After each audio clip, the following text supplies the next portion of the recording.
E hoje nós vamos falar sobre um problema muito comum que acontece às vezes quando você está até dançando, acontece. Dançando, caminhando, levantou, pisou, desceu uma calçada, pisou em falso. É o tal do entorse do tornozelo. E como incomoda isso, né, Diego Mansano? Boa tarde. Boa tarde, Og. Boa tarde, Gabriel, Moisés, a todos os ouvintes. Perfeito, Muito comum, muito né? comum, muito prevalente aí. E o que nós vamos falar sobre o entorse do tornozelo hoje?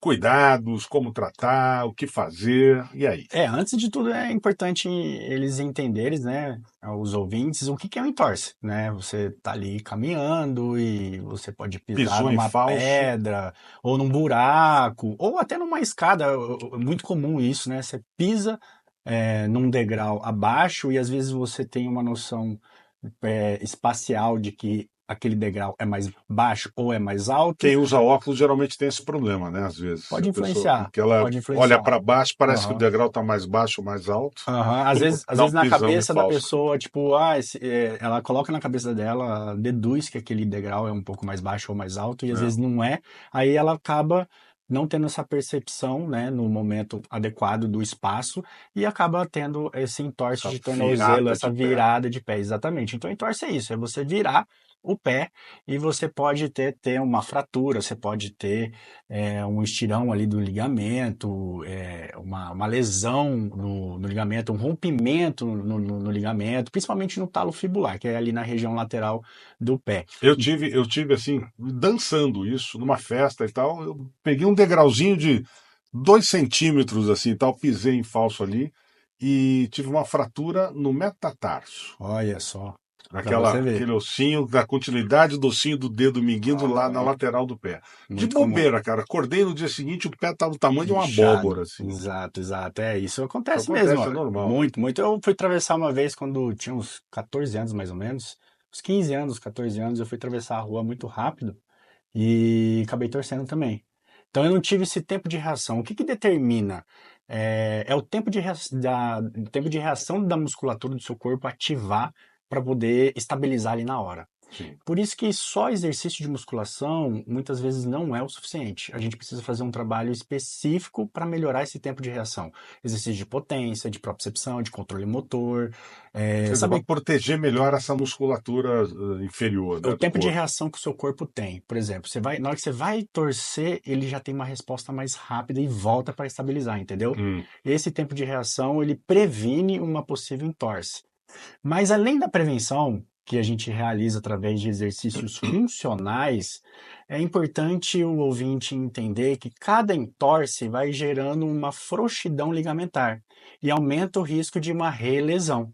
E se não é feito um tratamento adequado com o fisioterapeuta ali, quando tem uma lesão aguda, tem um edema, muita inflamação naquela região, porque incha, né? Se não fizer certinho o gelo, o tratamento ali com o fisioterapeuta, dependendo da fratura, dependendo do que ocorrer, vai ter que engessar, enfim, vai ter que fazer algum protocolo específico ali do médico. Se a pessoa ela não segue tudo certinho, o pós a recuperação, a probabilidade, Og, dessa pessoa, por exemplo, transitar de uma dor aguda para crônica é alta. E esse é o problema, é onde que a gente precisa informar os ouvintes. Porque imagina assim, você tem um entorse hoje, aí você vai lá, faz físio, aí tem um entorse daqui 3 meses, faz lá físio, tem um entorse daqui mais um ano, porque fica aquela relesão, porque ele gera uma instabilidade, porque os ligamentos vão ficando mais frouxos. Mas por que que isso acontece? Porque não faz uma boa recuperação. Faz o físio, mas depois não dá andamento, fica sedentário. Não faz um treinamento ali específico, funcional de musculação, com um personal capacitado para fazer um trabalho preventivo para uma futura entorse. Então, isso é um ponto muito importante. Outro ponto muito importante para aumentar o nível de consciência das pessoas é os fatores de manutenção que faz com que a dor aguda se transita para crônica. Olha só o que acontece em muitos casos. A pessoa tem a cura do tecido, né? Teve entorse, doeu, tá lá machucado, fez fisioterapia, às vezes até imobilizou, tem a cura do tecido, mas a dor continua. Você não tem mais a lesão, mas a dor continua. Por que que a dor continua?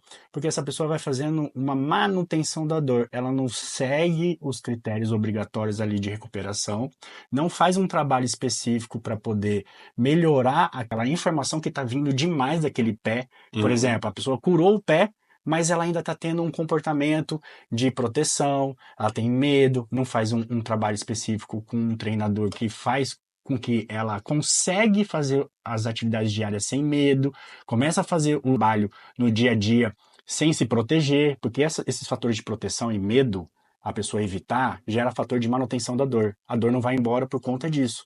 Então, esses dois aspectos que eu acabei de citar, tanto relesão, né, da pessoa fazer um trabalho Uhum. preventivo, quanto também essa manutenção da dor, se transitar de dor aguda para crônica, é muito importante o ouvinte, né, todas as pessoas da sociedade entender que em torse de tornozelo pode ocorrer isso. A pessoa faz lá ressonância magnética, faz um raio-x, não tem nada, Og, mas tem dor.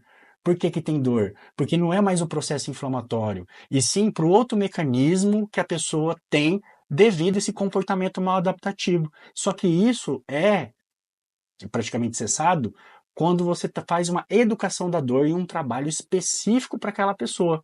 Que isso só vai ser realizado através de exercícios específicos e educação da dor.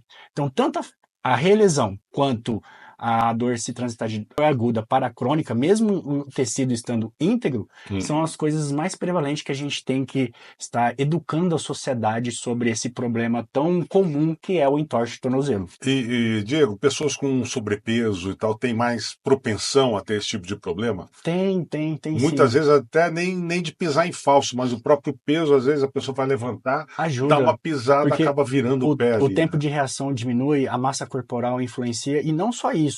Para a dor aguda se transitar para crônica, aumenta mais ainda a probabilidade, porque quem é obeso tem um processo inflamatório crônico já do corpo. Sim, Então ele já tem um exatamente. fenótipo mais pronoceptivo, então uma tendência maior de ter essa probabilidade, essas comorbidades de transitar a dor aguda para a crônica. Então, e a pessoa vai sofrer mais, né? Vai demorar mais para melhorar. Esse Exato. tipo de coisa pode dar uma luxação, né? Um pouco, uma inflamação um pouco pior e tal, é sempre mais complicado, né?